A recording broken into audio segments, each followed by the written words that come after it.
ഇന്നത്തെ ദിവസം ചിലപ്പോൾ എൻ്റെ ലൈഫിൽ എനിക്ക് ഒരിക്കലും മറക്കാൻ പറ്റാത്ത ഒരു ദിവസമായിരിക്കും, അല്ലെങ്കിൽ സാധാ ഒരു നോർമൽ ഡേ ആയിരിക്കും. And at last we are going. ഇത് വളരെ ചെറിയൊരു യാത്രയാണ്. ഇതിലെന്താ കാര്യം, വലിയ കാര്യമായിട്ട് എന്താ ഇരിക്കുന്നതെന്ന് ചോദിച്ചാൽ, this is one of my biggest dream. Guys, at last I reach Guruvayur. Guys, ഞാൻ റെയിൽവേ സ്റ്റേഷൻ ഇറങ്ങിയിട്ട് നടന്നുകൊണ്ടിരിക്കുകയാണ്. ഗൈസ്, നടന്നോണ്ട് ഹായ് ഡിഡി. ഒന്നും ശരിയായിട്ടില്ല, but yeah I'm going. ഞാനൊരു അരമണിക്കൂർ ഉറങ്ങി.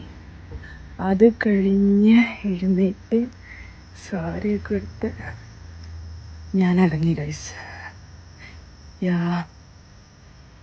ഞാൻ കൃഷ്ണനെ കാണാൻ പോവാ. Let's see. എന്താ ചന്ദ്രൻ കിട്ടി? I was disappointed. എനിക്ക് ശരിക്കും ഭഗവാനെ കാണാൻ പറ്റിയില്ല. ഞാനും കണ്ടു. And let's go bye girls. അങ്ങനെ ഞാൻ ഹോട്ടല് വെക്കേറ്റ് ചെയ്തു. I was staying in Sri Varsha villa Regency.